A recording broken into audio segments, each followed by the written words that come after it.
In the 1990s, a young witness by the name of Tran discovered that room inside the Watchtower's headquarters. What he found shattered his faith. And by the end of this video, you understand why the Jehovah's Witnesses organization fought too hard to keep this room secret. If you are new here, welcome to my channel, which most religious leaders wish you never discover. What sets this channel apart is our pursuit for the truth. Every video peels back the layer, revealing tactics, cover-ups, and the real story behind the doctrine. If you are ready to see what they are hiding, subscribe and hit the notification bell so that you don't miss what is coming next. Beneath the quiet streets of Brooklyn Heights lay a maze of secret tunnels. Tunnels leading to a locked room almost no one in the outside world had ever seen. There are 6 buildings that are connected through tunnels underground. And so, if a buyer is not interested in purchasing multiple buildings, the sale of the properties are going to disconnect those tunnels. New York City law requires we fill those up with concrete. We didn't anticipate that. Once we fill those tunnels, that cuts off the utilities to the rest of the buildings. So how do you heat the other buildings? How do you keep their electricity, their communication going? For Jehovah's Witnesses, Bethel isn't just a place. It's an ultimate spiritual calling. So, Aiden, what you been up to lately? Well, I'm about to graduate soon. That's exciting. Mm-hmm. Yeah, I can't wait. And, I'm thinking about applying to Bethel. Okay, Bethel. All right, really? Yeah, I've been wanting to do it since I was a kid. Okay. Bethel's nice, but you got to think about your future. Yeah. How will you support yourself, or how would you support a wife after Bethel? You can still serve Jehovah right here. Satan has always done this. He tried to tempt Jesus with what the world could offer, but Jesus didn't focus on himself. He focused on Jehovah and doing his will. That's what I'm gonna do. Submitting your application may open a door of opportunity to serve Jehovah and his organization in a variety of ways.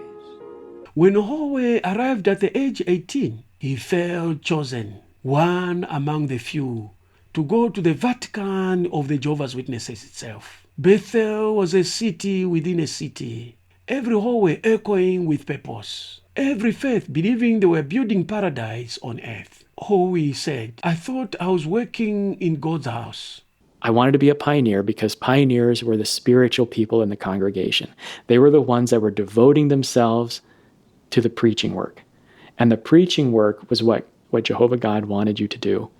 So in 1995, with his family's encouragement, he applied to live and work at headquarters, what Jehovah's Witnesses call Bethel, the house of God.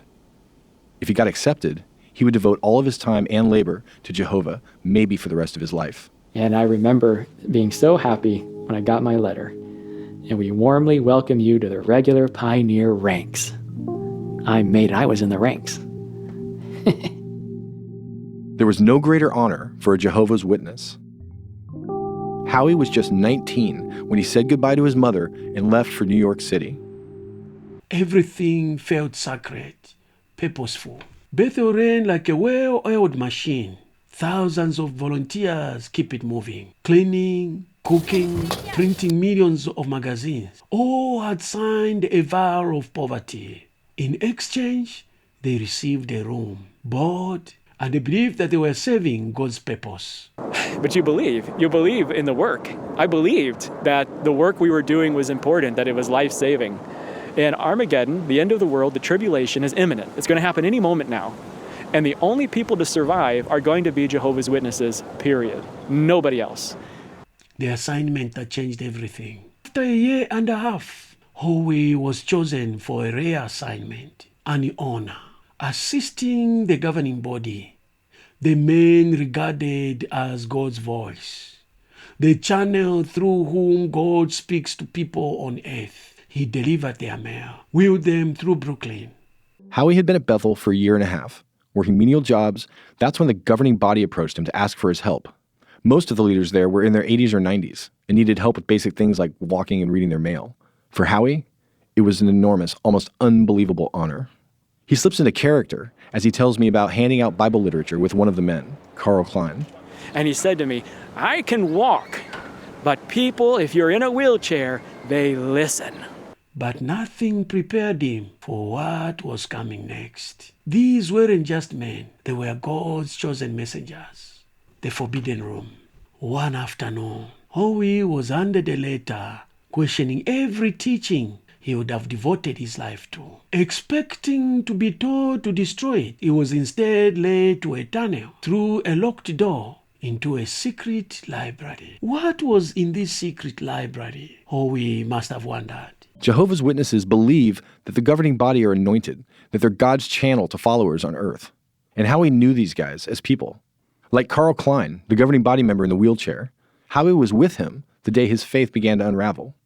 He was reading a letter to Klein from a Jehovah's Witness disputing some of the religion's key tenets. And I thought for sure, he'd want me to shred it. And the shredder was right there next to his desk because, this is apostate stuff for sure. Inside, he found an apostate library. Books, letters, and files the organization had warned would destroy the members' life. Yet, here they were, preserved by the very leaders who insisted they must never be read. Why hide these books? Why keep them locked away? You have to understand that apostasy is the scariest word among Jehovah's Witnesses. Some don't even want to mention the word. Instead, they've abbreviated to the letter A. Here is a clip from Light Over Dark, a discussion that DH had with Blue, a former JW. And here is what Blue said about the Jehovah's Witnesses' view of apostasy. Yeah, it's interesting because they've almost used this label and put it on people who leave to speak out against the organization to demonize them, to villainize them. It almost creates a boogeyman, if you will. And there's actually something I had wrote down, a number of different adjectives, a number of pejoratives, if you will, that the organization has attached to apostates. So someone such as myself, my wife, literally hundreds of thousands of other people who've left the organization and been like, hey, there's a lot of things not right here. The organization has labeled us, all of us, as evil, detestable, enemies of God, deserving of death, and mentally diseased. Which mentally diseased, honestly, that's almost one of the more insulting ones, because there's people that are dealing with real mental illnesses, both in the organization and outside the organization. And honestly, disagreeing with like a bunch of older dudes in New York isn't a mental illness. That's not a disease. So it's very, very insensitive, the way they label anybody who disagrees with them. The moment of doubt. The question haunted Howie. Every hour at presses, he couldn't shake the feeling that something was deeply wrong. Howie says he and Klein took the letter straight to Bethel's librarian. Not for destruction, but for archiving. The librarian took the letter to a small locked room. And in this room were partially filled bookshelves. And it was a small apostate library. And here they kept for reference the various publications of ex-Jehovah's Witnesses that they viewed as apostates. Howie freaked out. There was almost nothing worse a Jehovah's Witness could do than read the writing of an apostate. What if our belief system isn't ironclad, as I've always believed? What if, for example, what if we're wrong about the New World? What if I am waiting for a cure that does not exist? Well, wouldn't that be sad? Because I've wasted my life. Once you've seen what is locked behind the door, you can't pretend you haven't. Walking away from everything. Leaving Bethel meant that Howie would lose everything. His home, his friends, his entire world. But questions were too loud to ignore. I walked away, Howie said, not just from Bethel, but from everything I thought I knew. It was the hardest thing I've ever done. Leaving Bethel meant losing my job and losing my home. So it was a struggle at first. And then, of course, when I disassociated myself a few months later, it meant losing my family and all of my friends. And so I was alone, and I had to prepare myself, and it took time. Life after headquarters.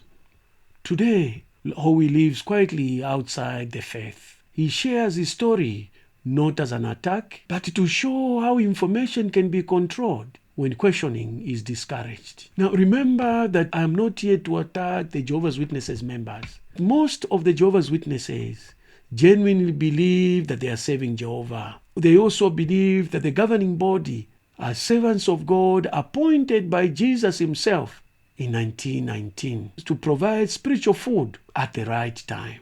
When were God's people held captive by Babylon the Great? That spiritual captivity lasted from the 2nd century of our common era to 1919, when anointed Christians were gathered into the restored congregation. God's people were tested and refined during the years following the establishment of God's kingdom in the heavens in 1914. Then, in 1919, Jesus appointed the faithful and discreet slave over God's cleansed people to give them spiritual food at the proper time.